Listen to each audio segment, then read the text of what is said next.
السلام علیکم ورحمۃ اللہ وبرکاتہ۔ عربی گرامر کا ہمارا کورس چل رہا ہے، جس کے ساتھ ساتھ ہم نے ترجمہ کرنے کی علامات اور گردانوں کا سبق رکھا ہے تاکہ عربی پڑھنے میں آسانی ہو جائے۔ تو پڑھیں گے وا اور فا، واو زبر وا، فا زبر فا۔ یہ اکیلے اکیلے آئیں تو ان کے ترجمے کیا ہوتے ہیں۔ سب سے پہلے پڑھیں گے واو زبر وا یعنی وا۔ یہ علامت زیادہ تر جو ہے اس کا ترجمہ ہوتا ہے اور، یا پھر حالانکہ، یا پھر قسم۔ یہ تین ترجمے واو کے استعمال ہوتے ہیں۔ کبھی کبھی واو کا ترجمہ ساتھ بھی ہو جاتا ہے، واو معیت والا۔ ٹھیک ہو گیا؟ تو یہاں پر تین ہی ترجمے لکھیں۔ تو آگے یہ ساری کی ساری مثالیں ہیں، آپ مثالیں اچھی طرح دیکھیں، ان کے ترجمے دیکھیں، اور واو کا کلر جو ہے اس کے ترجمے کا بھی کلر وہی ہوگا۔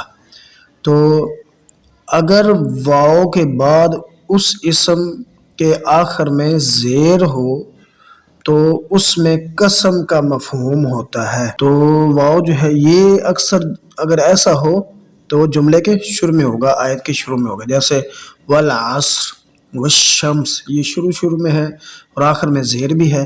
تو واو کا ترجمہ یہاں پر اور حالانکہ نہیں ہوگا، ساتھ نہیں ہوگا، بلکہ ترجمہ ہوگا قسم۔ واو کا ترجمہ ہوگا قسم، والعصر والشمس، یہ واللیل والنہار والسماء والتین۔ یہاں پر واو کا ترجمہ قسم ہی ہو رہا ہے۔ آگے ہے فا۔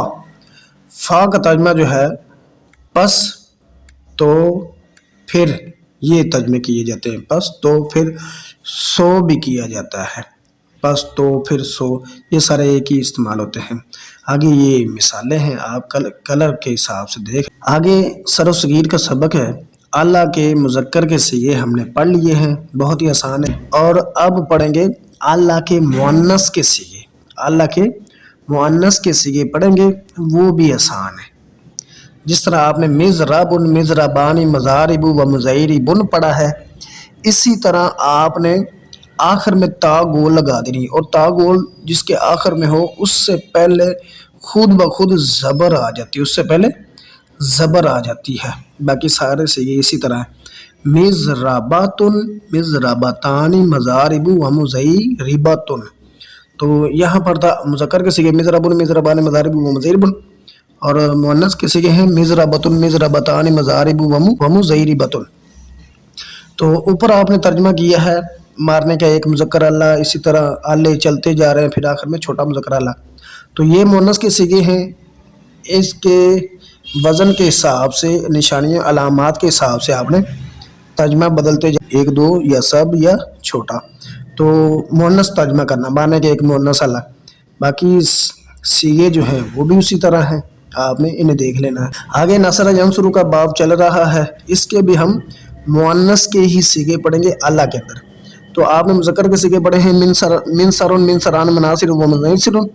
اب مؤنث کے صیغے اسی طرح بنا لیں، منصرۃ، منصرتان، مناصر و منیصرۃ۔ ان کے ترجمے بھی اسی طرح ہوں گے، جیسے مارنے کی ایک مؤنث اللہ تھا، مارنے کا ایک مؤنث اللہ تھا، تو یہاں پر نصر کا ترجمہ مدد ہے، تو آپ نے اس کا ترجمہ کر لینا ہے مدد کرنے کے آلے وغیرہ۔ باقی یہ ساری ترتیب آپ نے لگا دینی، مدد کرنے کے آلہ وغیرہ، باقی ساری ترتیب آپ نے یہی لگا دینی ہے۔